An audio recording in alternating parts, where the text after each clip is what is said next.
podemos dar inicio a el primer Twitter Space de este año, que la verdad para mí un honor compartir con todas y todos ustedes este espacio en este 2022 que presenta una serie de retos que no dieron espera.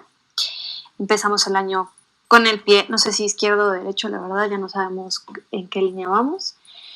Y por ahora, el día de hoy vamos a estar hablando un poco sobre el control político y los institutos autónomos. Por hoy nos acompañan Paula Sofía Vázquez, amiguísima de estrategia, analista política. Muchas gracias, Paula Sofía, por venir con nosotras. Muchísimas gracias, feliz de estar en este primer Twitter Spaces con estrategia. También se encuentra con nosotros César Morales. Él viene como una invitación nueva y es un espacio que queremos dar a formas distintas de pensar. Queremos darle espacios a personas que normalmente no invitábamos aquí en Estrategia, pero que consideramos es importante abrir el diálogo. Gracias, César, por acompañarnos el día de hoy. Muchas gracias a ustedes, Daniela, y buenas noches a todas y todos. También se encuentra con nosotros Noelia Jiménez. Noelia, muchas gracias por tu invitación. Noelia es internacionalista del ITAM y hoy viene a estrenarse en los Twitter Space de Estrategia Electoral, al igual que Daniel Torrecheca, que también es del ITAM. Entonces, una disculpa por el nido de itamitas en este lugar. Gracias, muchas gracias por la invitación a Estrategia. Gracias, igual, encantado de estar por acá. Breve aclaración, yo no soy itamita. Es ideita, ¿verdad? Yo estudié en la UP y en la Libre.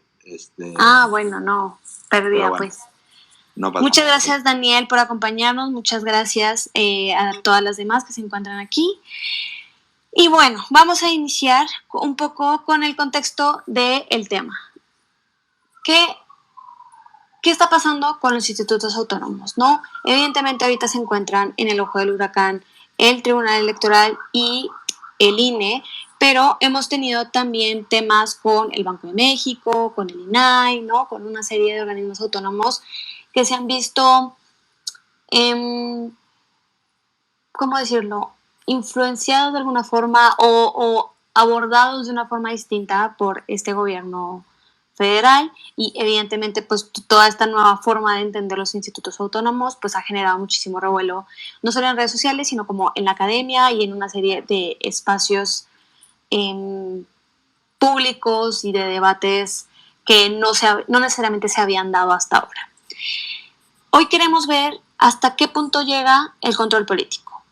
Y lo primero, para esta ronda que vamos a tener de preguntas y en la que me gustaría que tuviéramos un diálogo más bien fluido, no me gustaría que fuera algo tan cuadrado, sino que si creen que pueden incorporar algo más y no tener que esperar como a su turno o responder directamente a algo, está bien. Obviamente, por supuesto, esperando a que la otra persona termine y con respeto y demás.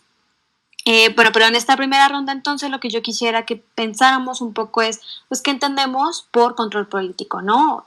Y de manera general, un poco este contexto que quiero dar para la audiencia es que lo que podría entenderse como control político es la capacidad del poder, en este caso evidentemente político, de encauzar, dirigir o suprimir instituciones para transformar en política pública lo que en un gobierno se haya prometido en campaña y que, bueno, evidentemente al ser una promesa de campaña y al llegar al cargo, pues se convierte en una especie de mandato del pueblo, ¿no?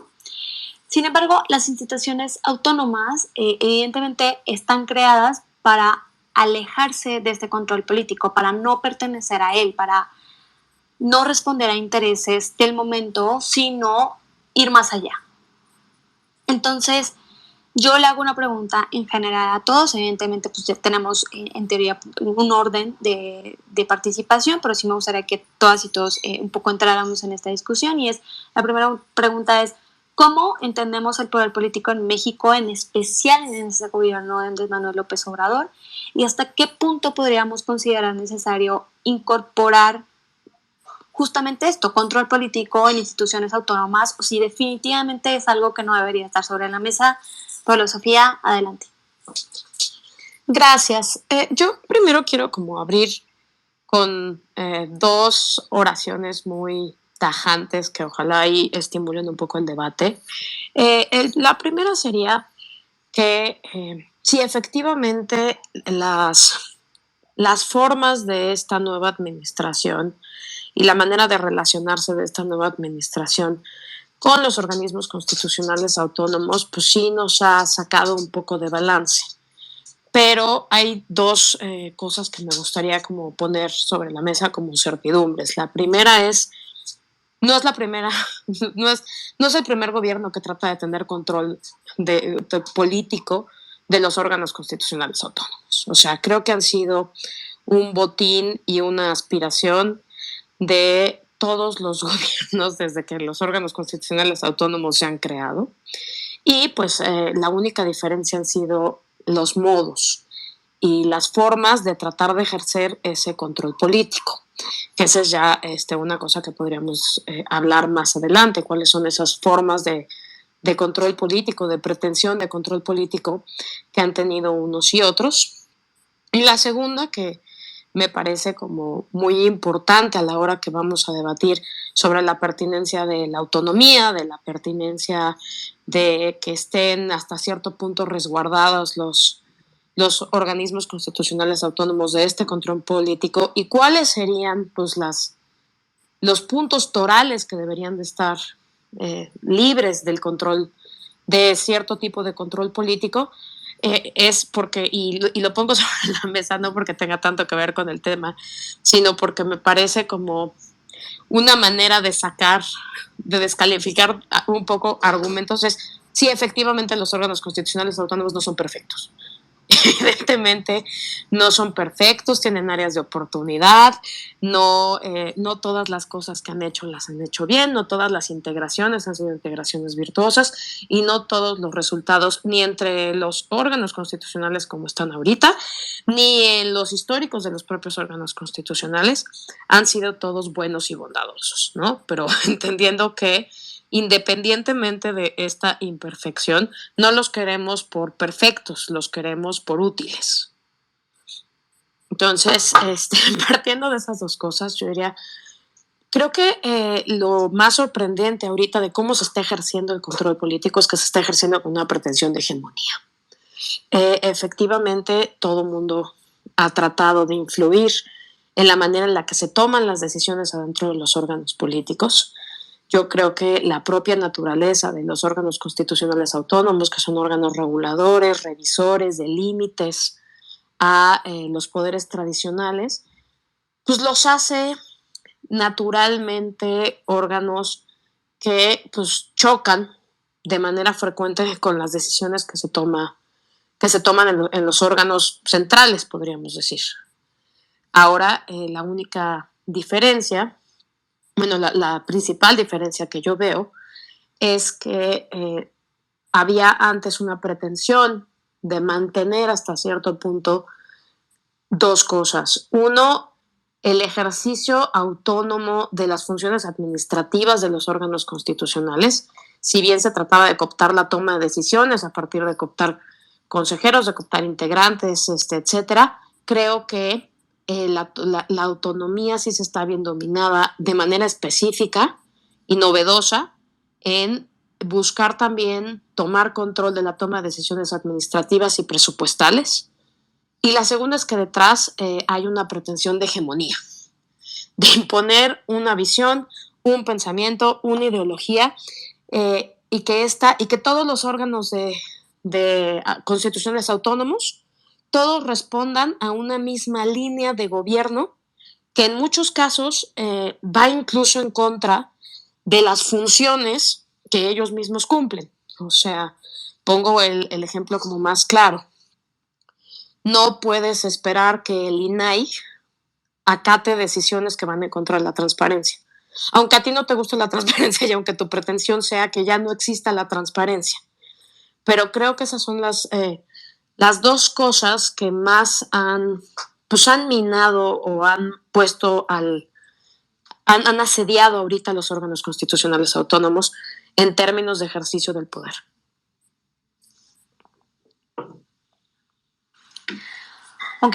Mira, la verdad es que yo me quedo con estas dos últimas cosas que comentabas, ¿no? Y evidentemente los organismos autónomos pues no son perfectos y definitivamente nunca lo han sido y creo que han sufrido una serie de configuraciones que para algunos los ha alejado de ser perfectos, pero mientras se han, digamos, burocratizado de alguna forma, pues también se han convertido un poco en, pues como en una línea muy alejada de la política y un poco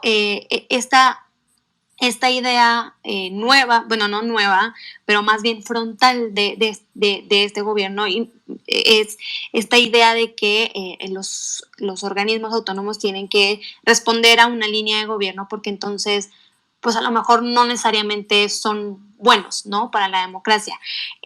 Lo estoy diciendo un poco también para ver si logro llamarle la atención a César y a ver, pues él qué opina de esto. Adelante, César. Gracias. Justamente sí. Miren, yo soy politólogo de formación, así que voy a intentar articular mis intervenciones en torno a precisamente a temas de teoría política y política comparada.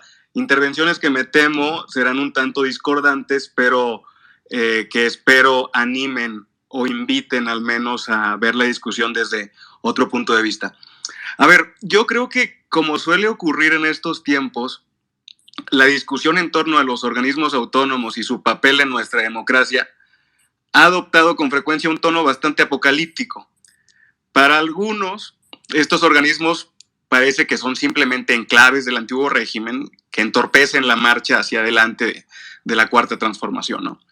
Para otros, pareciera a veces que los OCA son instituciones más importantes para la democracia incluso que el propio voto, o que son una especie de último bastión de un proyecto político que parece haberse rendido a construir una mayoría social. Desde mi punto de vista, ambas posiciones están equivocadas y yo creo que es urgente que saquemos a la conversación pública de esta inercia. Y aquí yo lo que quisiera es dar un paso hacia atrás, porque mi opinión es que en el fondo lo que este conflicto en torno al control de los organismos autónomos revela hoy es la existencia de una disputa muy notable entre dos maneras distintas de entender la democracia en México. Por un lado, tenemos un gobierno con un fuerte respaldo social, para quien la democracia es sobre todo su componente, digamos, popular. La democracia es la regla de la mayoría, es la participación electoral, es la igualdad política, ¿no? Lo que en el famoso discurso de Abraham Lincoln en Gettysburg se definió como el gobierno por el pueblo. Desde otra perspectiva, la democracia es sobre todo un régimen político definido básicamente por su componente liberal o llamémoslo constitucional. Es un sistema de frenos y contrapesos, un régimen de equilibrio de poderes, donde lo importante es no darle carta blanca a las mayorías, digamos, el gobierno para el pueblo, ¿no?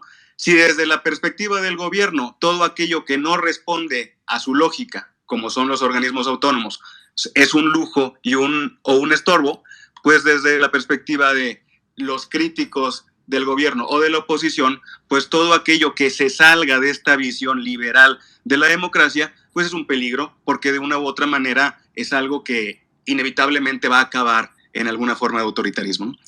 En algún momento, desde la ciencia política y también en la praxis, se pensó que ambos componentes de la democracia iban unidos, que se complementaban de cierta manera entre sí, pero lo que ocurre es que desde hace cierto tiempo, no solo en México, pues ambos componentes parecen irreconciliables.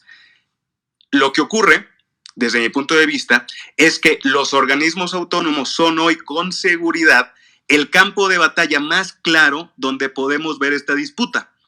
Una disputa, por cierto, que no se trata solo de un tema de oferta, es decir, no se trata solo de un asunto que inició y terminará con el gobierno de López Obrador, en absoluto. Es un asunto para mí fundamentalmente de demanda, en cuyo centro está también qué tipo de democracia hoy prefieren los mexicanos. Y para eso, a falta de evidencia empírica del lado de la investigación, el mejor proxy que tenemos, pues son las elecciones, ¿no?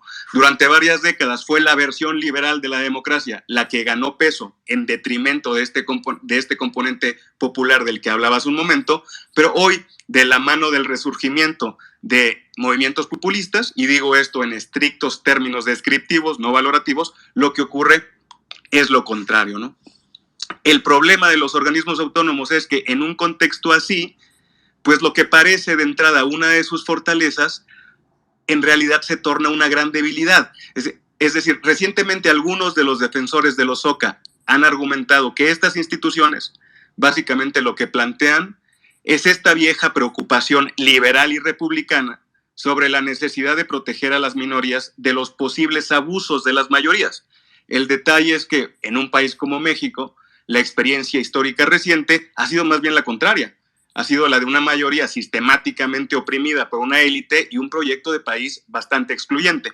En un contexto así, ¿qué efectos puede tener ese alegato, ¿no? ¿A quién podría convencer? Considero que mientras esta siga siendo su justificación fundamental, pues los organismos autónomos llevan las de perder. Me parece muy interesante esto último que comentas, de cómo pues, en realidad la democracia y los organismos autónomos y todos los contrapesos que se generan dentro de este sistema están hechos efectivamente para que no se someta a unos y otros, ¿no? O sea, la idea es un poco balancear las mayorías con las minorías y evitar que se generen como algún tipo de violaciones de unos hacia otros, y resulta que evidentemente en México había funcionado siempre de una forma muy específica, ¿no? En donde las minorías pues eran quienes durante muchísimos años habían puesto a los gobernantes, quienes habían marcado un poco el rumbo, quienes habían generado como un tipo de inercia que parecía que no podía ya deshacerse, y resulta que llegan ahorita y dicen, este no es el tipo de democracia que el pueblo mexicano quiere, ¿no? Un poco el presidente diciéndolo pues como representante del pueblo al haber ganado las elecciones, y entonces dice, este no es el tipo de democracia que México quiere, que necesita, y entonces vamos a empezar un poco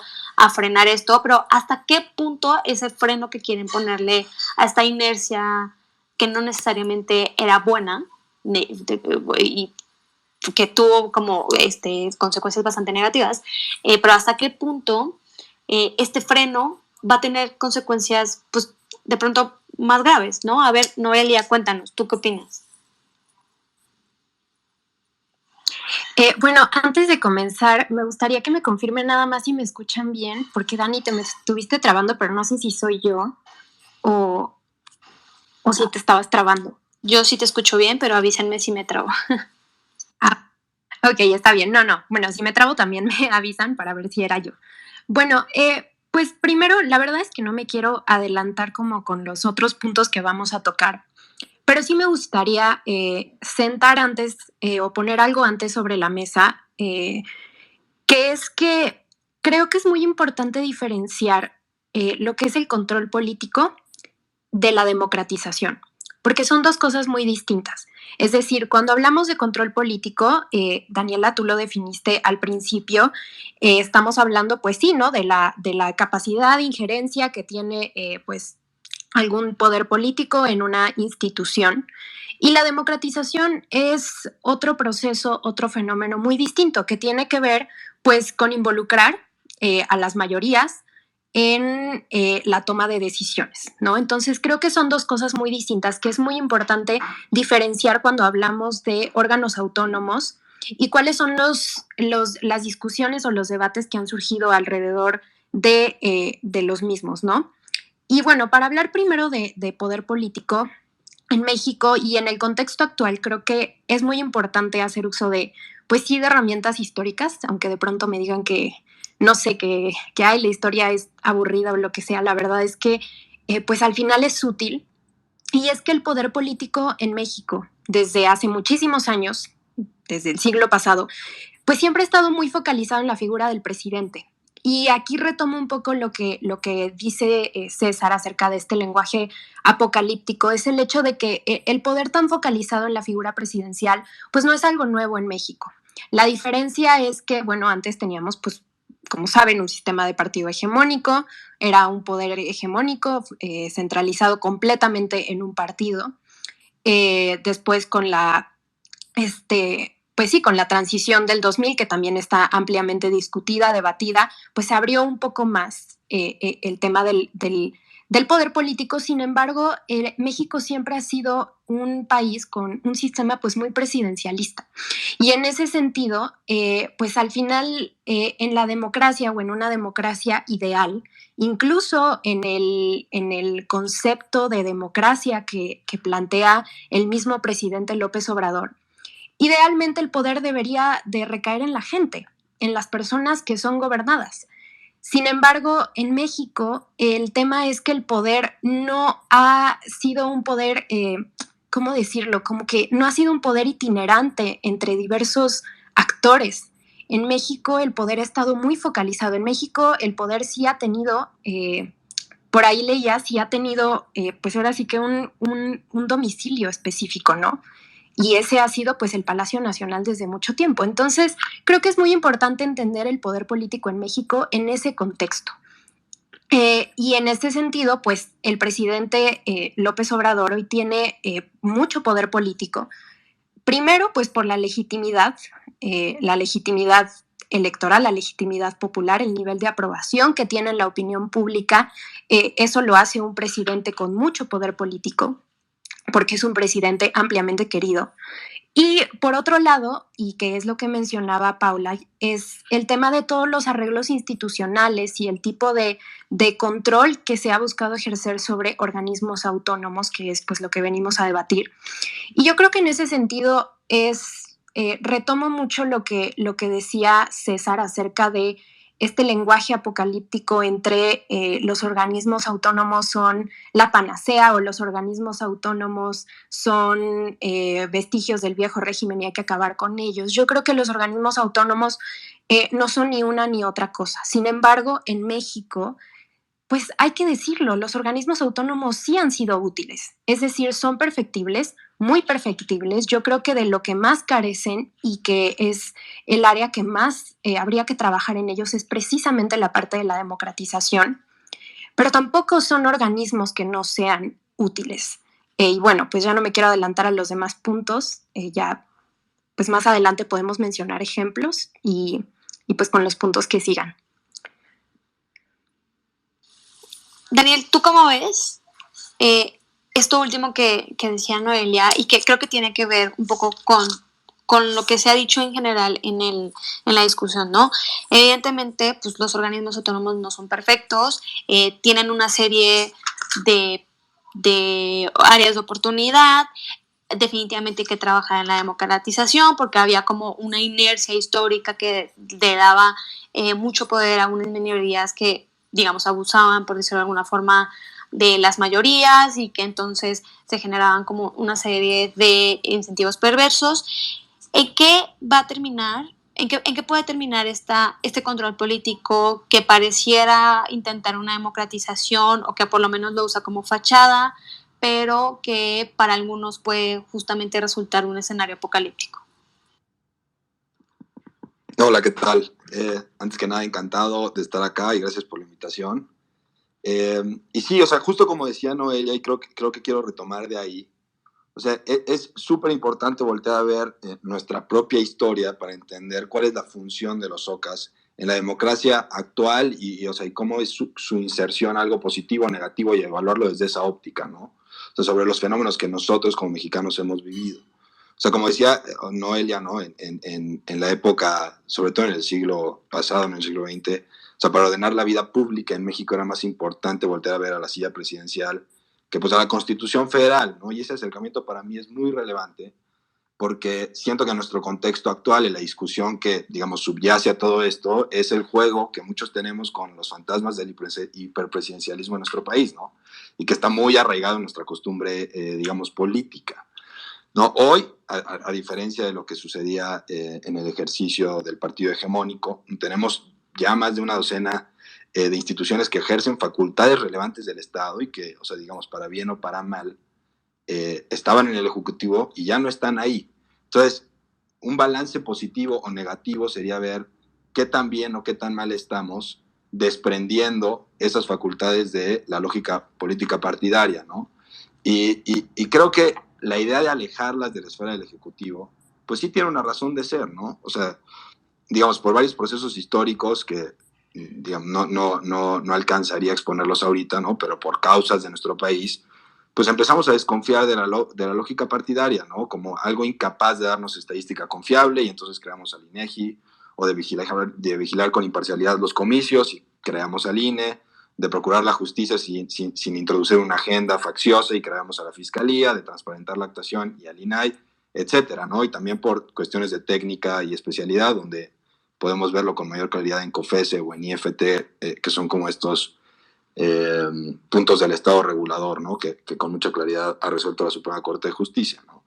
Entonces, en mi opinión, es positivo que el ejercicio del poder, y sobre todo en ese tipo de áreas, esté diversificado, ¿no? También creo que, digamos, algunas agendas o funciones que atienden los OCAS, pues no deben estar atañadas al juego político y a su lógica, ¿no? Porque esto no significa que no tengan que rendir cuentas o que su función no sea pública, simplemente que no sea la forma en la que se conducen, ¿no? Porque, digamos, regresarlo, o sea, lo contrario sería regresar pues al ejercicio vertical, monolítico del Poder Ejecutivo, ¿no? Que tampoco creo que sea algo positivo, ¿no? Del Palacio y del Gobierno para el país. O sea, creo que no estamos ahí, y no estamos ahí por la complejidad de nuestro entorno, ¿no? Y también porque el reclamo social, pues no creo que tampoco lo permitiría, no creo que pocos estarían de acuerdo con que, no sé, la Secretaría de Gobernación se dedicara ahora también a revisar las elecciones, cuando hemos tenido fraudes electorales que tienen como vicio justamente la incidencia del Poder Ejecutivo en la vigilancia de las elecciones, ¿no? O sea, creo que sería un retroceso. Perfecto.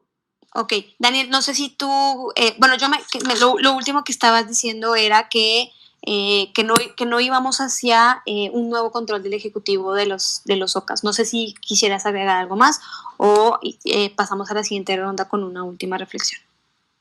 Podemos pasar a la siguiente ronda, sin problemas. Gracias. Dale. Bueno, lo que les decía, y me quedé hablando un poco sola porque el Twitter Space como que crashó, era que, bueno, evidentemente hay un miedo gigantesco en un sector de la población, en un sector de la academia, que aseguran que nos vamos a volver a una Venezuela en la que se van a desaparecer los institutos autónomos, en la que se le va a exigir a estos institutos que respondan con la línea ideológica del partido y del gobierno, y que por eso se les está intentando controlar de forma presupuestaria y administrativa. Pero un poco todo lo que estábamos diciendo ahorita es como a ver, los institutos se crearon porque la técnica para la generación de muchos de los resultados que se obtienen con esos institutos es muy importante, ¿no? El INEGI funciona de una forma y necesita ciertos procedimientos, al igual que el INAI. Evidentemente, el INE, el tribunal, las personas que están en estos cargos necesitan un nivel de especialización o por lo menos un conocimiento amplio de la materia, de la ley, de los reglamentos. Entonces, todo este, digamos, nivel, ¿no?, de especialización, por decirlo de alguna forma, los ha aislado, ¿no? Y entonces aquí yo me pregunto hasta qué punto este aislamiento, por decirlo de alguna forma, va a impedir su democratización al nivel en el que se le está pidiendo, ¿no? Un poco voy a remitirme al ejemplo del presidente cuando dice, pues, que el INE no ponga todas las urnas que tiene que poner de acuerdo a la ley para lo de revocación de mandato si no le alcanza el dinero. Eso digamos, es una idea de democratizar el proceso de revocación de mandato, por decirlo de alguna forma. ¿Por qué? Porque pues que se haga con el dinero que hay y para lo que alcance. Lo que pasa es que, por supuesto, del lado del INE pues es que no hay una ley, yo tengo unos protocolos, yo tengo que cumplir con ciertos requisitos, no puedo simplemente poner para lo que me alcance y luego vemos cómo lo hacemos, porque yo necesito dar garantías por la desconfianza que generan todos los procesos electorales en México. Paula Sofía, ¿tú qué opinas? Yo abro con dos coincidencias. La primera es que efectivamente coincido muchísimo con César en lo apocalíptico del discurso, ¿no? O sea, creo que es un discurso en el que estamos muy sobrados de un lado y del otro en los tonos, ¿no? En los tonos y también pues en los vaticinios, ¿no? O sea, sentimos que si se acaba el INAI, básicamente se acaba la democracia, que si no hay COFESE, pues básicamente vamos a volvernos Venezuela. Entonces, y creo que ese tipo de pues argumentos llevados al extremo y al ridículo, pues un poco caen en la banalización de los centros de las disputas y de los puntos finos y de las áreas de mejora, y nos meten a todos pues en un debate, más bien en no tener un debate que es necesario, y pues en conversaciones muy estériles, ¿no? Donde básicamente si tú estás a favor de que haya una modificación de los órganos constitucionales autónomos, quieres su desaparición, y si tú dices que así deberían de quedarse es porque eres un maldito neoliberal. Creo que pues, es un debate que no nos sirve para mucho y que aparte pues en esos debates siempre hay un ganador. Yo aquí pongo un ejemplo muy claro. Hace unos días el señor Ricardo Salinas Pliego salió a decir que el dinero era una porquería, que era carísimo, que era... Y ahí sí lo digo sin ningún tipo de tapujo. El señor Ricardo Salinas Pliego entrando a la política mexicana sería lo peor que le podría pasar a la democracia en México. Lo peor. Y ese es el pequeño agujero donde se nos puede colar este tipo de personajes por estar teniendo debates en términos tan polarizantes. Ahora, la otra cosa en la que coincido con Noelia y es en la que me gustaría centrarme es, yo coincido en que la democratización, esa idea de necesitamos democratizar, pues yo creo que es un poco, ya aprendimos, por ejemplo, de la experiencia de necesitamos hacer recortes, que antes de decir necesitamos hacer algo, tenemos que justificar bien para qué. Y ahí me parece que hay dos cosas que no se están tomando en consideración.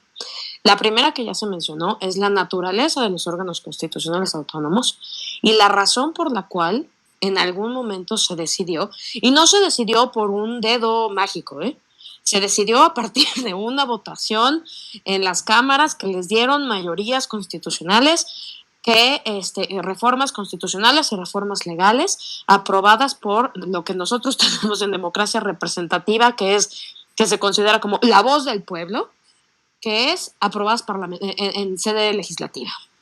Entonces, ahí podemos decir que las mayorías votaron a favor de que estos organismos, a través de sus representantes, votaron a favor de que estos organismos se volvieran autónomos. Entonces, es la razón por la cual se hicieron autónomos estos órganos y tener en consideración qué hacen, por qué lo tienen que hacer de forma autónoma y pues hacer un ejercicio, en algunos casos de memoria y en otros de imaginación, de qué pasaría si no se realizaran de forma autónoma. Entonces, creo que esas dos cosas, antes de pensar en si los queremos democratizar, porque pues ahorita traemos un airecito democratizador, lo primero que tenemos que pensar es, ¿para qué estaría bien democratizarlos? Ahí yo pensaría, ¿les hace falta un poco de democracia? Pues igual y sí. Pero a mí lo que más me parece que deberíamos de pensar en democratizar son los resultados. Creo que hay, así como yo no tengo ningún problema, o sea, siento que el INE o sea, más de lo que debe en términos de democratización o en términos de cuánto abona la democracia. Yo sí creo que hay asignaturas pendientes en términos de asignación, de democratización de los resultados y del acceso a estos medios y del acceso a estos órganos constitucionales autónomos. Si estamos hablando de vamos a democratizarlos, pues yo empezaría por ahí. Y dos, antes de decidir que democratizarlos es asumir que los 30 millones de votos te dan para tener las ocurrencias que a ti se te antoje tener, yo creo que hay procesos que no se deben de pasar por alto. Creo que también ahí, haciendo un ejercicio histórico, tenemos muchos ejemplos de lo contraproducente que ha sido no incluir a las minorías en la toma de decisiones de estos órganos constitucionales autónomos. Y ahí una de las cosas que a mí me gustaría poner sobre la mesa es, perfecto, si vamos a hablar de democratizarlos, ¿por qué no ponemos sobre la mesa lo que nadie pone?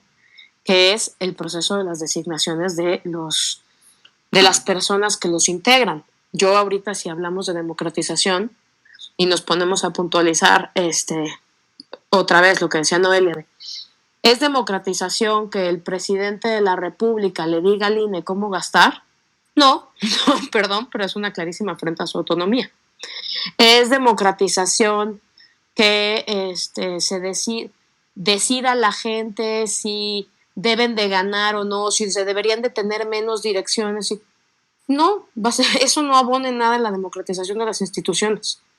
Entonces creo que si vamos a tener esa discusión, tengámoslo en el término en los que nos estamos teniendo ahorita, que es en términos de eso hace que pierdan o no las instituciones control de sus propias decisiones. Un poco sí pierden la decisión, ¿no? Yo veía un poco la discusión que tú tenías con muchas personas en Twitter, porque bueno, siempre te caen chorrocientos mil troles, en la que tú decías como, es que a ver, una cosa es decirles, oigan, a ver, sus decisiones no están siendo congruentes con pues lo que la mayoría quiere, con lo que buscamos lograr como gobierno, y otra cosa es decirle, no, tú vas a tener que gastar como yo te digo, y si no, te recorto y a ver cómo le haces, ¿no?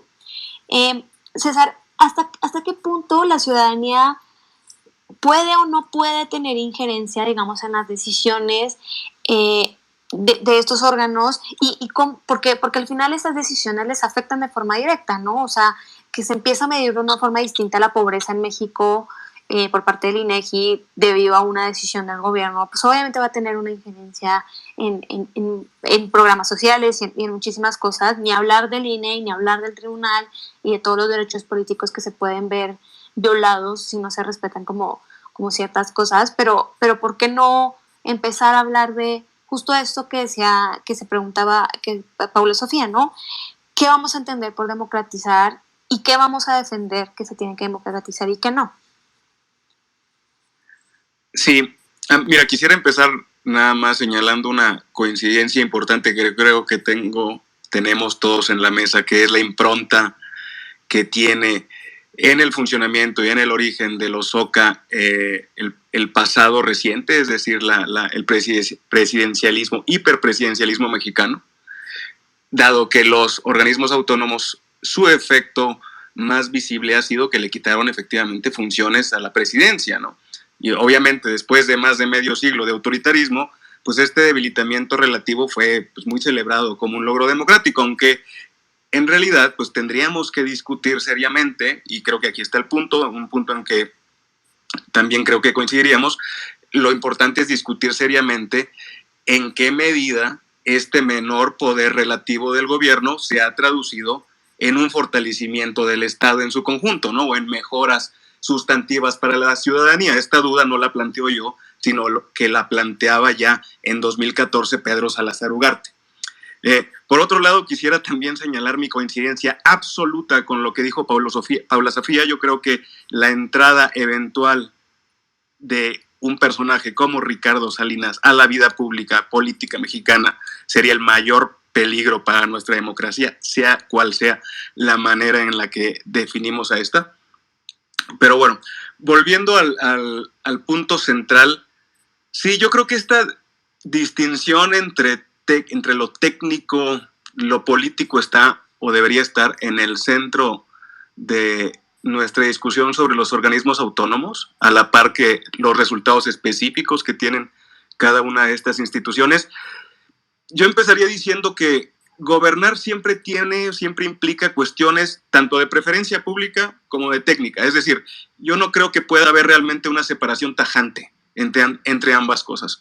Lo que sí suele ocurrir es que la manipulación de la distinción entre una y otra se use como una herramienta política, porque claro, esto sirve como una estrategia para incrementar la influencia de ciertos grupos, llámese burócratas, llámese expertos, y tiene todo el sentido del mundo.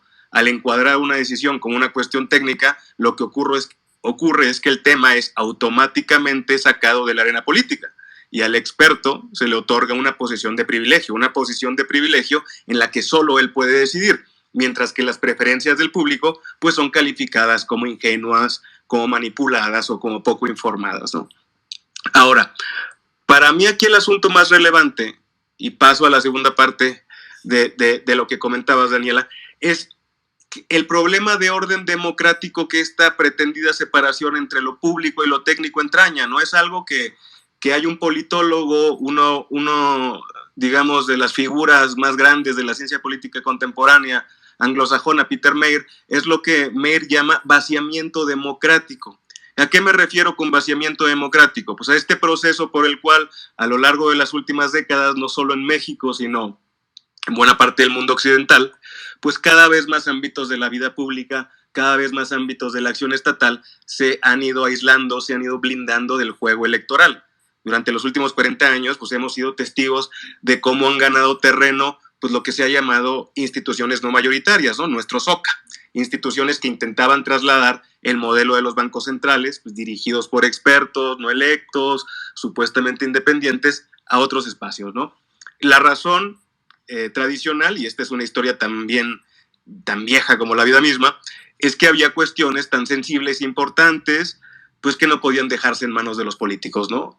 Políticos miopes, sesgados por sus intereses electorales, intereses partidistas. La pregunta que yo creo que también tendríamos hoy que hacernos es hasta qué punto estos temas se consideran tan sensibles que también tienen que dejarse de lado, dejarse fuera del alcance de los propios ciudadanos, ¿no? Porque eso fue lo que en muchos casos ha ocurrido. Y eso es, en pocas palabras, el significado del gobierno tecnocrático, una idea que también ha sido central en el surgimiento de los OCAs aquí en México.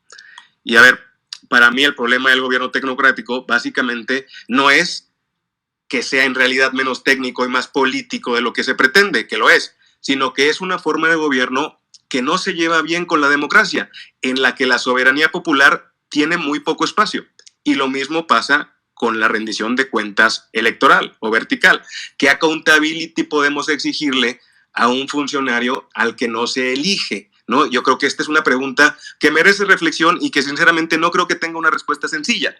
En un régimen de esta naturaleza, como bien dijo Mayer en un libro póstumo, pues lo que queda al gobierno electo es gobernar el vacío, porque muchas de las decisiones fundamentales de la vida pública ya están tomadas en otras instancias, ¿no?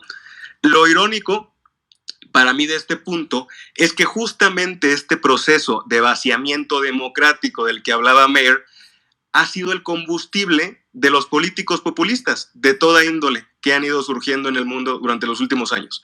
Salgamos un poco, si quieren, de México, tomemos el caso europeo. O sea, son los reclamos ante las instituciones supranacionales dirigidas por tecnócratas en Bruselas y la consecuente pérdida de soberanía y de capacidad de los gobiernos nacionales, pues lo que ha explicado, junto con la crisis financiera, obviamente, pues el surgimiento de populistas, y populistas tanto de izquierda como de derecha. Me resulta bastante interesante y también un poco triste que los tecnócratas, sea cual sea su posicionamiento interno en torno a los organismos autónomos, no se den cuenta que les ocurre un poco lo que a los hombres del famoso verso de Sor Juana. No ven que son la ocasión de lo mismo que culpan.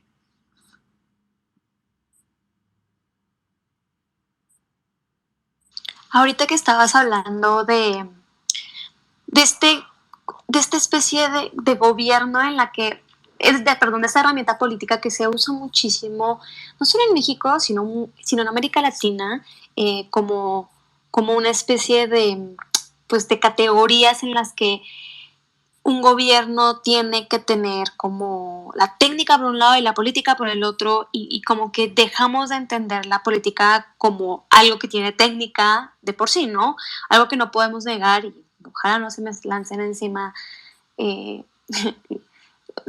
algunas personas, es que pues el presidente tiene una técnica. A lo mejor no es la técnica rigurosa, digamos, que le gusta a cierto grupo, pero sí tiene una técnica y tiene una forma de hacer política muy específica y tiene, digamos, el paquete completo, por decirlo de alguna forma. Y en teoría todos los gobiernos deberían tener eso, ¿no? Ese paquete completo en el que se mezcla la técnica con la política, porque no son cosas que deberían ir necesariamente separadas. Y bueno, un poco esto que decías de que pues se intentó replicar lo de los bancos centrales al gobierno para, supongo, de alguna forma hacerlo más eficiente, ¿no? Y entonces a tener un mejor aprovechamiento de recursos y demás, al final se convierte pues como en una sofocracia, ¿no? Como en un gobierno de los sabios, de los que pues no los eligen porque no necesitan que los elijan porque ellos ya saben. Y entonces, obviamente, pedirles esta rendición de cuentas a personas que no fueron electas, bueno, evidentemente, estoy de acuerdo contigo, no tiene una respuesta correcta porque pues no los eligieron, ¿no? Su rendición de cuentas acaba con su contrato, por decirlo de alguna forma. Evidentemente no funciona así y, por ejemplo, por eso se han generado ciertos mecanismos. Por ejemplo, el INE, pues los consejeros y las consejeras están sujetas a pues juicios de juicios políticos, ¿no? Pero bueno, un poco me quedé pensando en esa reflexión. Noelle, ¿tú qué opinas de esta diferencia que parece tajante entre lo técnico y lo político? Bueno, pues primero tengo que decir que a mí me da un poco de risa hablar de esto, siendo itamita es como, no sé, me pongo hasta roja si me vieran. Pero bueno, creo que este tema de la técnica y lo público es definitivamente sí es algo, está, pues no sé si está bien dicho así, pero esta tecnocratización de ciertas instituciones, de ciertos procesos políticos, pues creo que también vale la pena aclarar, no se dio solo en México, desde los 90 se dio en prácticamente casi toda América Latina. Entonces, bueno, desde antes. Pero bueno, lo que quiero ir con esto es, creo que identifico dos puntos de lo que mencionaron Paula y de lo que mencionó César, que son como dos puntos que podríamos pensar que a lo mejor se contraponen, pero creo que lejos de contraponerse se complementan. Y uno es el punto de las decisiones técnicas y otro es el punto de esto que bien explicaba Paula con muchísimo mejores palabras, la democratización. ¿Y qué se debe democratizar de los órganos constitucionales autónomos en México? Porque también creo ver el caso específico de México, como decía Daniel, es de mucha utilidad porque nos ayuda a entender cuál es el contexto pues nuestro, de nuestro país, ¿no?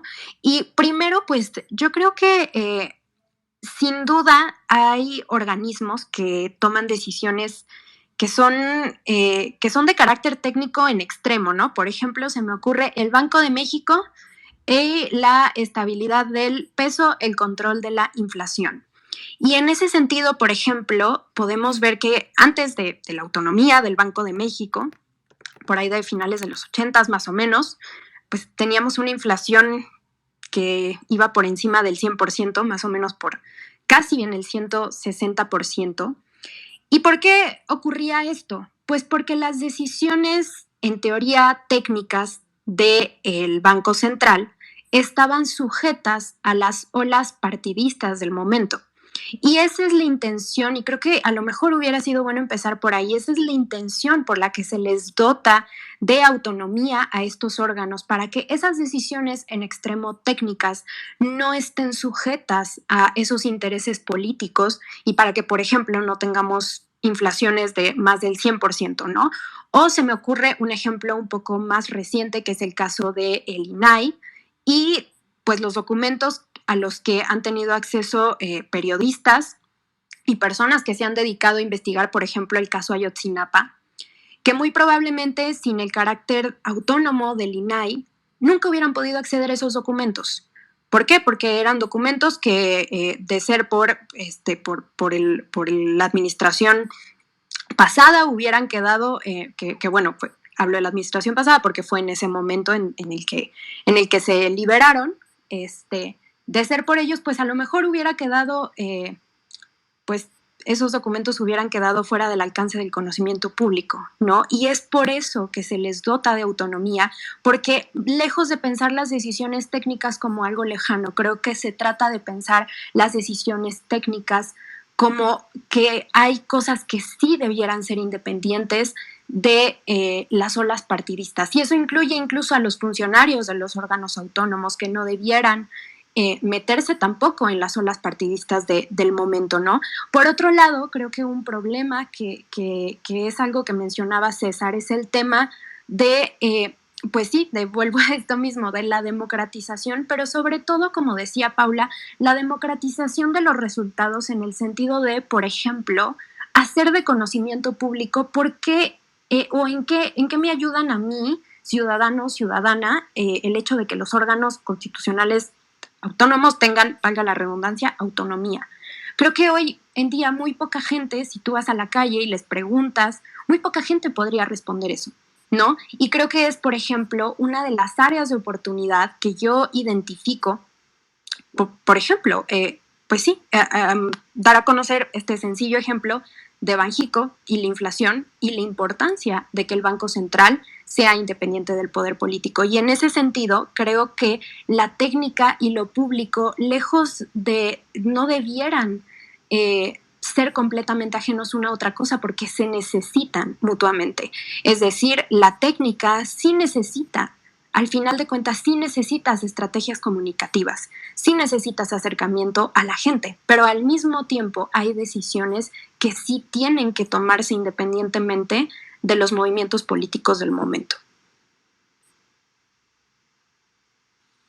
Pero un poco algunas de las razones por las que se hizo esta como división de por qué no debía responder a estas olas de pensamiento del momento, o sea, de gobierno político o lo que sea, era justamente porque podían minar dentro, o sea, como obviamente entre otras razones, pero principalmente minar un poco la democracia y para eso se hicieron estos OCAs como contrapeso, ¿no? Pero hasta qué punto facilitan, digamos, los organismos autónomos pues esta inercia democrática que a veces se pudiera dar dentro de algunos países, ¿no? No estoy diciendo que tengan que desaparecer ni mucho menos, pero quiero un poco provocar a Daniel con esta participación. Si llegara en un hipotético escenario un gobierno pues con una ola democratizadora, como decía Paula Sofía, ¿no? Y que no quiere ignorar obviamente a los bocados, pero de alguna forma se están convirtiendo en un freno, pues ¿qué hacemos? ¿No? Porque sí son decisiones completamente técnicas que están pues sí separadas, ¿no? A pesar de que se ha dicho que no necesariamente es algo al 100%, pero ¿cómo hacemos para comulgar estas dos cosas y que no parezcan esto, ni tecnocracia, ni sofocracia, ni algo alejado, sino como algo que se pueda compaginar? ¿Cómo haríamos, digamos, Daniel, cómo se te ocurre a ti, que AMLO hiciera las paces con los institutos? ¿Cómo se te ocurre? Qué interesante pregunta. Como yo veo un poco el escenario, primero que tienen los que me antecedieron en el uso de la palabra, lo explicaron muy bien, ¿no? O sea, es muy problemático que los OCAs, digamos, se alejen o sea, que su mensaje no pueda ser fácilmente socializable, o sea, que la gente no sepa a qué se dedican, por qué es importante, por qué nos benefician o cómo nos benefician. Entonces, creo que, o sea, digamos, en la teoría constitucional, el modelo constitucional de México, que es la democracia constitucional, pues tiene una tensión inherente en ese modelo, ¿no? Que es el poder sustancial de las mayorías, la regla de mayoría que decía César, y también una serie de prerrogativas que son inviolables a todas las minorías, y que se deben proteger sí o sí.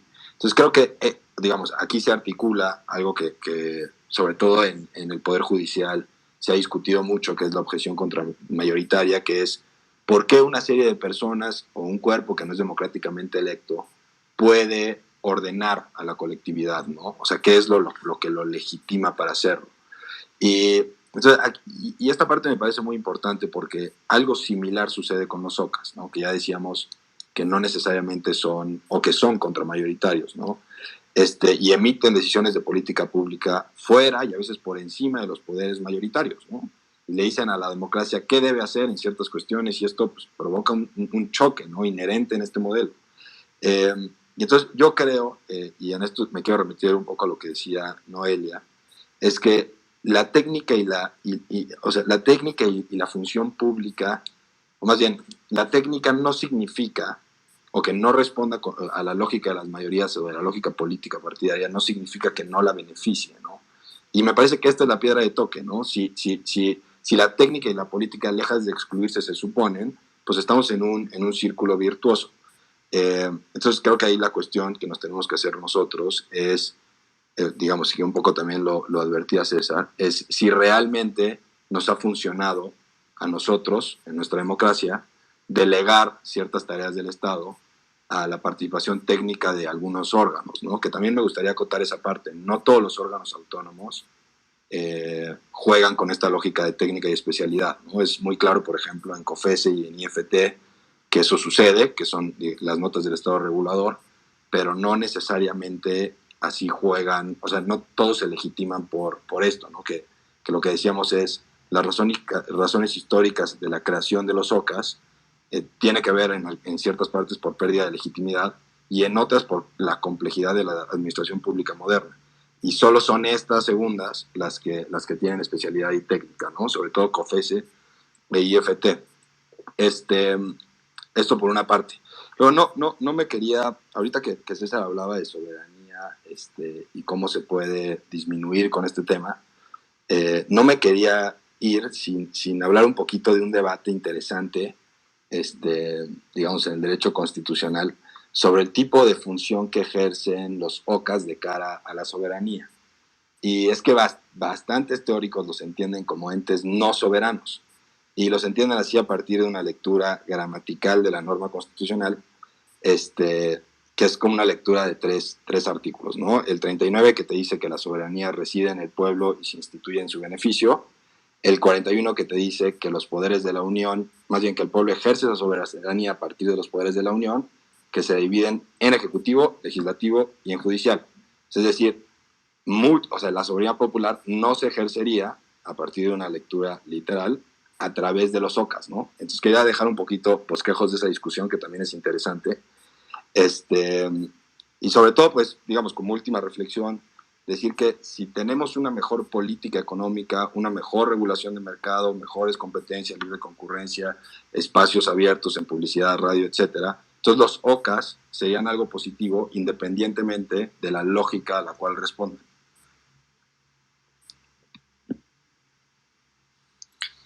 Muchas gracias, Daniel.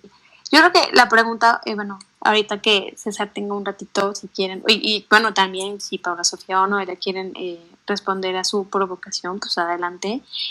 Pero quisiera irme un poco ya tratando de darle un cierre a esta discusión, pues con la última ronda, y es justamente esta parte de la política no está alejada para nada de los institutos autónomos. O sea, sabemos por experiencia que no es así, porque, por ejemplo, se han acusado ya en algún momento a magistrados, consejeros, ministros, ¿no? De ser, de favorecer, digamos, a algún partido político y de buscar que tengan mayores beneficios. Normalmente suele ser un apoyo al partido que está en el gobierno, pero bueno, evidentemente pues siempre ha habido como este tipo de grillas internas dentro de los organismos autónomos. Y te hago pues esta pregunta, Paula Sofía, para que ya empecemos a trabajar reflexiones finales de cómo compaginar lo político, lo esencialmente público, esta idea de qué es lo que tenemos que democratizar con lo técnico, y básicamente también te hago la pregunta de cómo hacemos para que AMLO se declare la paz con los organismos autónomos. No, pues la última pregunta que haces, Dani, es como la pregunta del millón. Pero yo antes, un poco también para empezar a cerrar, coincido. Yo creo que hay una falsa dicotomía en decir que o hay técnica o hay democracia. Creo que en la narrativa pública estamos haciendo estas supersimplificaciones en las que generamos unos monstruos de paja con los que es muy fácil pelearse, y con los que es muy fácil además sentir que no tiene razón, irse a la noche diciendo, ching, qué buen tuit me aventé, ¿no? Pero yo creo que, y esta es una discusión que no solo está tocando a los órganos constitucionales autónomos, ¿no? Esta semana se escribieron distintos textos sobre por qué no deberíamos de pensar que existe una falta de experiencia en que una persona no sea apta para un perfil y que eso es discriminatorio, ¿no? Y creo que esas son discusiones como decir, la democracia, la oportunidad, también incluso metido este asunto de el fin de la meritocracia, porque la meritocracia también es elitista, etcétera. Todo esto me parecen como construcciones de pues, argumentos muy falsos que son fácilmente descalificables de la otra parte. La otra parte muy fácilmente los tira. Y creo que una de las cosas que tenemos que hacer es que queremos empezar a tener discusiones serias, es decir, no es o técnica o democracia, ¿no? O sea, no es o experiencia o lealtad. Creo que podemos ir encontrando perfiles idóneos, que regreso como a mi punto inicial, que es decir, si queremos hablar de democratización de los órganos constitucionales autónomos, si queremos hablar de mejorar sus resultados, si queremos hablar de mejorar sus procesos, yo creo que tenemos que empezar a hablar del procedimiento de designaciones. ¿Cómo se designan los órganos constitucionales autónomos? ¿Quién tiene la última palabra? ¿Qué cosas se deciden? ¿Quién decide y qué decide y con base en qué decide? Creo que me parece que es la primer cosa de la que tendríamos que hablar, si estamos hablando incluso también de quién ejerce el control político y cómo lo ejerce. Ahora, ahí, así como para cierre, creo que tendríamos que pensar también en una cosa cosa muy rara en una tweet space de estrategia electoral.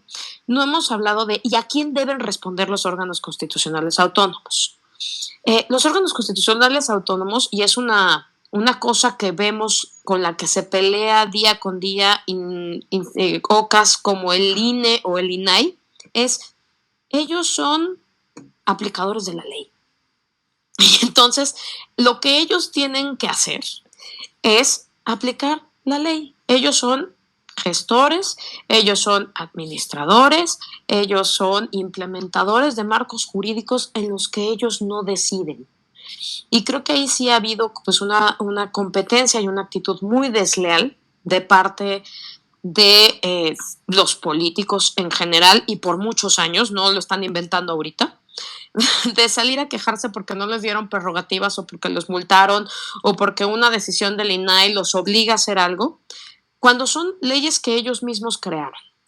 Y entonces si vamos a hablar de dónde debe de estar la influencia política en el funcionamiento de los órganos constitucionales autónomos, digo, pues para eso tenemos el legislativo, ¿no? Esa es la arena de la democracia por excelencia en la que deberíamos estar teniendo estas discusiones sobre si les falta democracia a los órganos constitucionales autónomos, pues cómo hacemos que legalmente tengan mecanismos más democráticos. Y por último, dos cosas rapidísimas. La primera es que yo creo que los órganos constitucionales autónomos han tenido que entrar cada vez más a la arena política de una muy mala manera, porque no ha sido para hablar sobre sus resultados, no ha sido para tener discusiones como la que estamos teniendo, no ha sido para defender puntos sustantivos, ha sido para defender su existencia. Y creo que eso los ha puesto en una posición en la que han terminado teniendo no discusiones, luchas de lodo. ¿No? Y creo que ahí sí entran todo. Esa es una de las cosas donde sí está, me parece, vamos, meridianamente claro que no se pueden sustraer de la política. Pero yo creo que sí tendríamos que sustraerlos de este ejercicio público, que es un ejercicio público que no les está haciendo nada bien. Y finalmente, pues, si podemos reconciliar a los OCAS con Andrés Manuel López Obrador, pues yo más bien la primera pregunta que me haría es si a él le interesa tener alguna reconciliación con ellos o si, y volvemos al punto central de esta discusión, o si en realidad pues, la aspiración es de un control político que no pase, como pasaba antes, con intentos de cooptación, reformas legales, etcétera, sino con una simple y llana desaparición. Yo me quedo un poco, definitivamente con esa última reflexión, creo que es el centro de toda esta discusión y es, pues, qué es lo que busca el presidente, ¿no? Pero pues como no tenemos una bolita de cristal, vamos a hipotetizar otros escenarios. Y pues cada quien sacará sus propias conclusiones. A mí, esta parte que decías un poco de, pues, a quién responden los organismos autónomos, evidentemente pues son gestores y evidentemente tienen un marco regulatorio y lo tienen que aplicar, pero es que es muy fácil para los partidos políticos atacar a quien no se puede defender. Y estoy completamente de acuerdo contigo en que como no se pueden defender, bueno, en teoría, evidentemente, pues tuvieron que salir a la arena pública y tenemos a Lorenzo Córdoba enojadísimo y convertido en stickers defendiendo la existencia del INE. ¿Por qué? Porque siente que lo tiene que hacer porque pareciera que no se entiende, ¿no? Y un poco yéndome con esta idea de las designaciones, de hasta qué punto se ejerce control político en estos procesos de asignación de las personas que van a ser parte de estos espacios. Tan poco separado está la política de lo técnico y de estos organismos autónomos, que tenemos el ejemplo de Jimena Puente del INAI, que en cuanto acabó su periodo al frente de este organismo, se fue de diputada para el PRI, ¿no? Y entonces, pues ahí queda un poco claro hasta qué punto el control político se ha dado durante mucho tiempo de forma distinta. Lo que pasa es que ahorita este ataque es frontal, este ataque es mucho más directo, este ataque es amenazador para muchas personas, pero ya venía de antes, ¿no? Y entonces, ¿cómo hacemos para entender que no se pueden separar y que el control político existe y existe en todas las organizaciones? Nada más hay que ver pues cómo lo balanceamos y la idea evidentemente es pues que se balanceen los perfiles y entonces eso se logra, digamos, en el Congreso. Yo quisiera pensar que cuando se designan un poco pensando no en que son personas completamente objetivas, sino en que se van a tirar cuantas discusiones tengan que tirarse en las sesiones para llegar a un punto medio. ¿Tú qué opinas, César?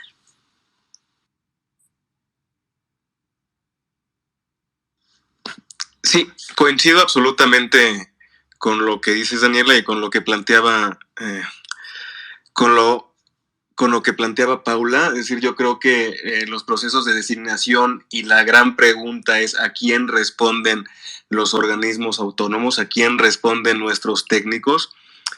Y bueno, aquí nada más como para cerrar con un poco de polémica, evidentemente pues el Congreso en teoría formalmente es el depositario de nuestra soberanía nacional, aunque habría que hacer la apostilla de que el Congreso específico en el que surgen los Zocas, tanto su primera generación en los 90 como la segunda en el marco del Pacto por México, pues es un Congreso, digamos, donde había lo que también desde la ciencia política se ha llamado una cartelización de los partidos políticos, ¿no? Digamos, partidos que convergían ideológicamente en lo esencial. Pero bueno, yo creo que sí, no debemos estar pugnando ahora por una despolitización de los OCAS. Creo que eso sería un esfuerzo vano y en última instancia perjudicial. Pero lo que sí creo que es básico es al menos intentar despartidizarlos. Es decir, quitarles esa lógica partidista tan burda que mencionaste el ejemplo de la comisionada Puente, que hoy existe, pero que muchas veces también se trata de ocultar. Desgraciadamente no es algo sencillo. Yo fui durante casi 10 años servidor público y al menos en mi experiencia, el funcionario apartidista es casi un animal mitológico, ¿no? Un caso más bien para la criptozoología, con estos seres que no existen. En este sentido, pues yo creo que un gran pendiente también es la creación y el fortalecimiento de un servicio profesional de carrera real, no simulado, ¿no? Que rompa esta lógica de botín que impera todavía en tantas instituciones públicas y que sustituya o que al menos compita con otros mecanismos informales de reclutamiento que hoy siguen siendo digamos, la regla en el Estado, ¿no? A través de vínculos familiares, escuelas, etcétera.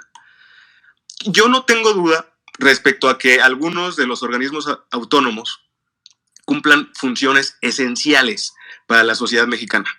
Ahora, no podría decir lo mismo con tanta seguridad de algunos de sus dirigentes actuales. Sin embargo, lo que sí me preocupa mucho, y en esto comparto plenamente lo dicho por Paula, es que el discurso actual, la discusión está centrada no en el desempeño específico de cada uno de los OCAs, no en sus resultados, no en propuestas para reforma, sino que el centro de la polémica sigue siendo pues esta idea sobre el papel que se considera que los OCAs como conjunto deben tener como un freno a las decisiones del gobierno, ¿no?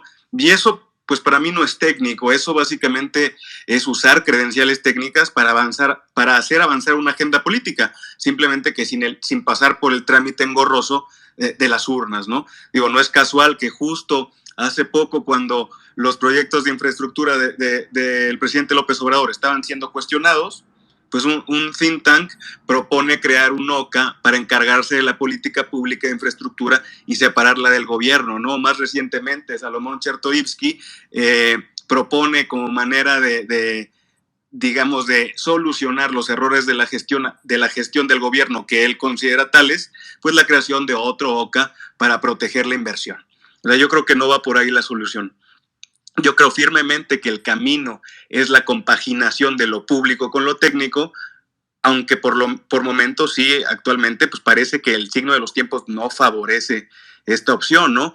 Y mira, si anteriormente los gobiernos que pusieron en marcha la creación de los OCA podrían haber suscrito aquella máxima de Porfirio Díaz, ¿no? De poca política y mucha administración, en ocasiones ciertamente el gobierno actual da la impresión de afirmar lo contrario, ¿no? Cuando el punto es realmente no quedarse ahí, el punto es romper esa inercia, romper ese movimiento pendular, porque para resolverse los grandes problemas nacionales no solo requieren de mucha política, que sí lo hacen, pero también requieren de mucha técnica y de mucha administración pública.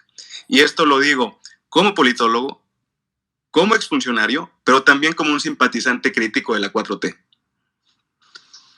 Muchas gracias, César. Yo creo que hace falta también un poquito de crítica dentro del gobierno. También creo que sí es un problema que desde la oposición ahora todos lo pretenden solucionar con organismos autónomos, porque pues justamente esto, ¿no? Se empiezan a problematizar y entonces comienzan a convertirse en un obstáculo, no solo para el presidente Andrés Manuel López Obrador, porque no es mi amigo, sino para cualquiera que llegue después, ¿no? O sea, si pretenden, a lo mejor no es la palabra correcta, pero es la que me viene a la mente, burocratizarlo, por decirlo de alguna forma, todas las decisiones y pasarlas siempre por OCAs, pues evidentemente cualquier persona que llegue al poder pues va a tener algún tipo de resentimiento, ¿no? Yo sí me quedo con una cosita y aprovecho también porque le voy a dar la palabra a Noé, que nos puede tal vez decir un poco más y la voy a provocar con esto. Tú hablas de un servicio de carrera, algo profesional, no simulado. Pues en el Servicio Exterior Mexicano hay un servicio de carrera, ¿no? Y nos salieron con sorpresitas esta semana. Entonces, y la sorpresita vino además de parte del gobierno, ¿no? Que ojalá tenga la sabiduría de retractar y de corregir a tiempo, pero pues hasta qué punto podemos lograr un control político de las designaciones y el servicio de carrera cuando pues pueden llegar y nombrar a quien pues casi que les caiga bien, ¿no? ¿Cómo ves, Noé? Ay, Dani, pues creo que esa es una gran pregunta para la que desgraciadamente no tengo la respuesta o una respuesta pues tan concreta, porque definitivamente sí es un tema. Y y quiero dejarlo muy claro, cuando hablo de decisiones técnicas y servicio público de carrera, no quiero que la gente que esté escuchando, ni yo misma, idealizar esta autonomía completa y perfecta de lo político, porque la realidad es que no es así. Ya mencionaron un ejemplo y seguramente hay muchos más, ¿no? Es decir, desgraciadamente, pues no podemos hablar de una independencia completa del poder político y ni en los órganos autónomos y tampoco podemos hablar de que este servicio profesional de carrera se le va a dar el lugar, ¿no? Que a lo mejor merecería, como en el caso del Servicio Exterior Mexicano, desgraciadamente, y que vale la pena también decirlo. No es la primera vez que se reparten así este tipo de posiciones. Es decir, se sabe que las embajadas desde mucho han sido puestos políticos, más que verdaderamente, pues sí, más que verdaderamente meritocráticos, ¿no? La verdad es que nunca ha sido así. Desgraciadamente, en este caso, pues ha sido un caso muy mediático por obvias razones, pero vamos, cuando hablamos de autonomía, yo creo que tenemos que entenderla en dos frentes también. Autonomía del poder político, pero también autonomía de los jugadores a los que regulas.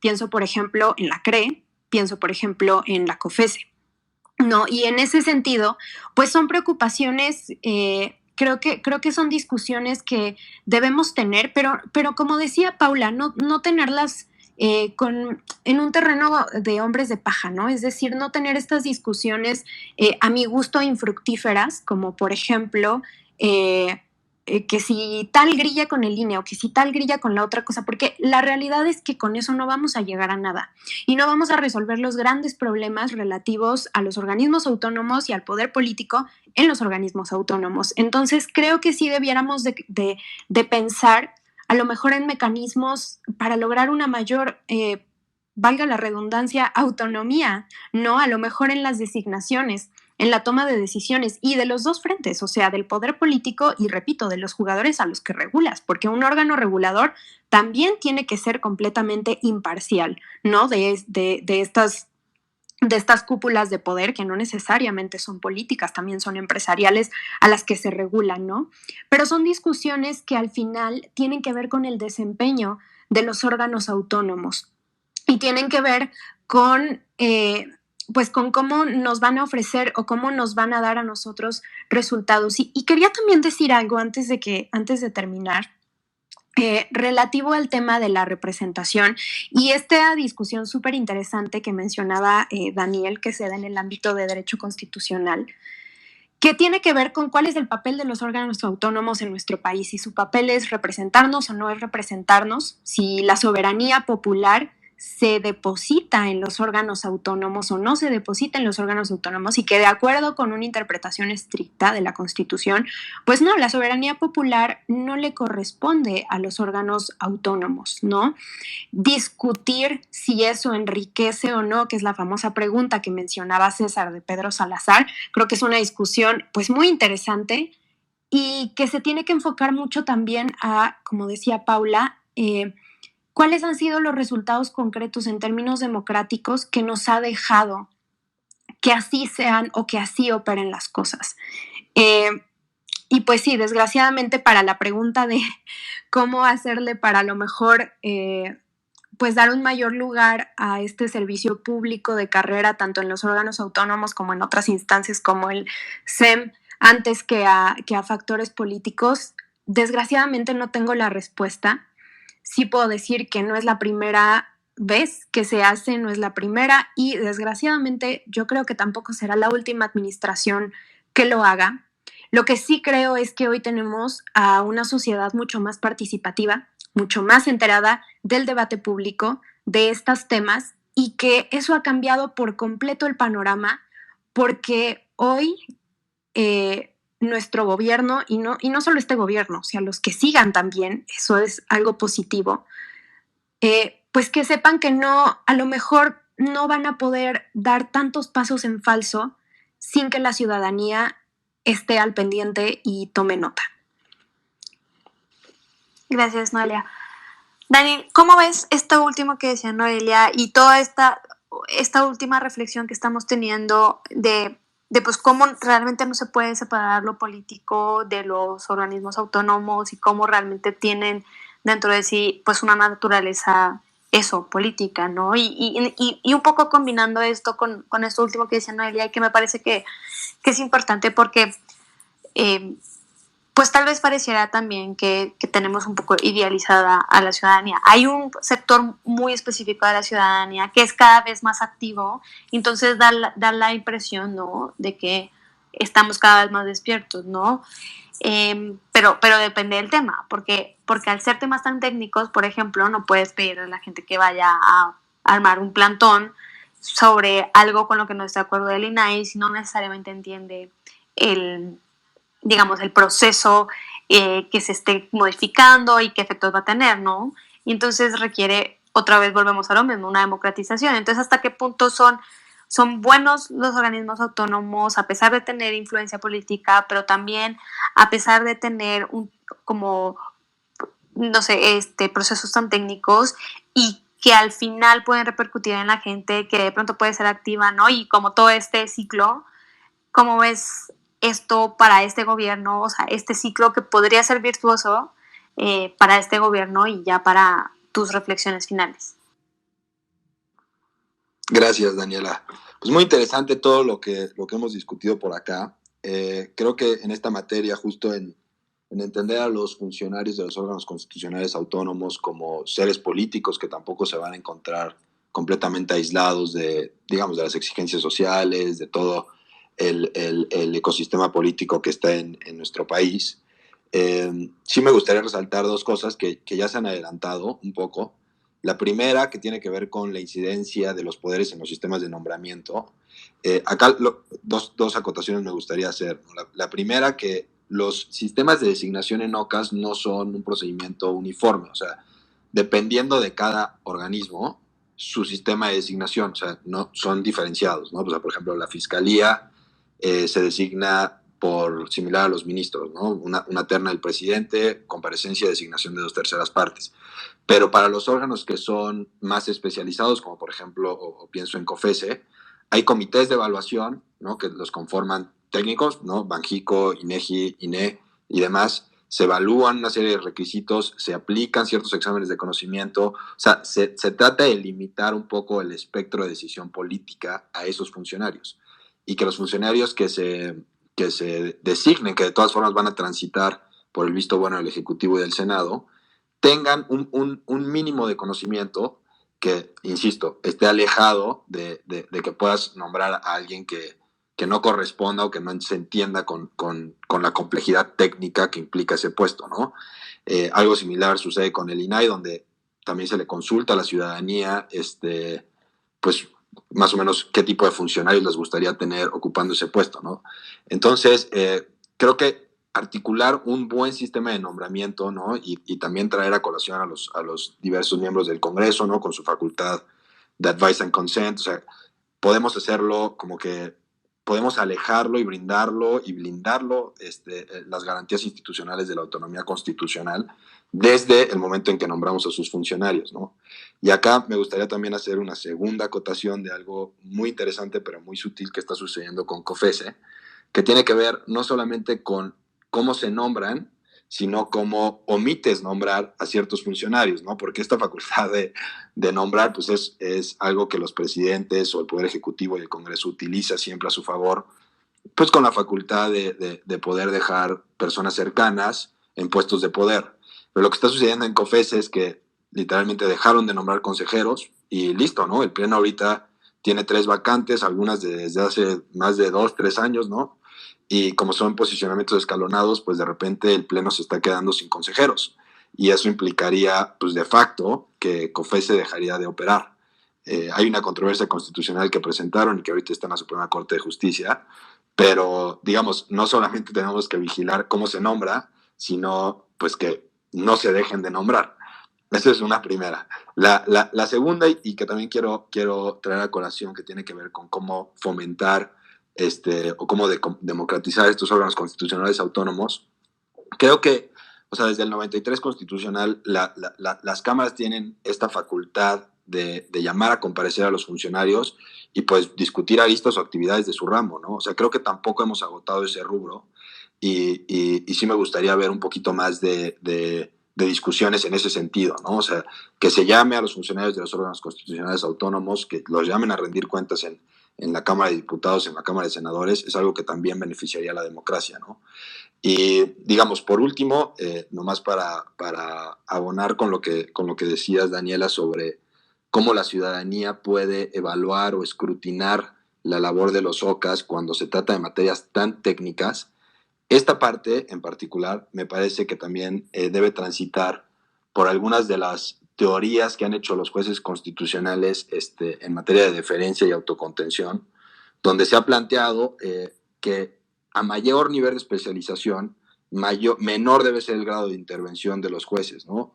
O sea, y nosotros, pues por mayoría de razón, ¿no? Entonces tiene que ver con una configuración discrecional de estos órganos que no solamente aplican la ley, sino que también emiten política regulatoria y que casi están exentos de evaluación, ¿no? Creo que también tenemos que empezar a matizar esa parte, justo para evaluar estas dos pugnas que hemos discutido, que es técnica y política. Muchísimas gracias, Daniel. Sí, definitivamente creo que el punto central es todo, ¿no? Es desde las designaciones hasta cómo rinden cuentas y hasta que se sigan haciendo las designaciones y evaluar que sigan siendo competentes y evaluar que sigan siendo provechosas para la democracia, ¿no?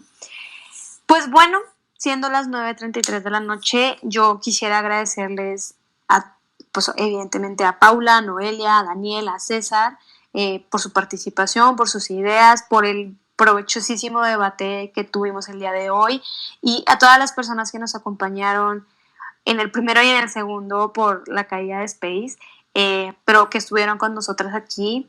De verdad les agradecemos muchísimo y esperamos verlos en un próximo Twitter Space, que muy seguramente va a ser a mediados de febrero y con el tema del momento, la ya prácticamente convocada revocación de mandato, ¿no? Ya tienen las firmas, vamos a ver qué procede y vamos a ver cómo se desarrolla esto. Muchísimas gracias a todas y todos y que tengan una excelente noche. Muchas gracias. Gracias, Dani. Gracias por todo. Gracias, Buenas Dani. noches. Gracias y buenas noches.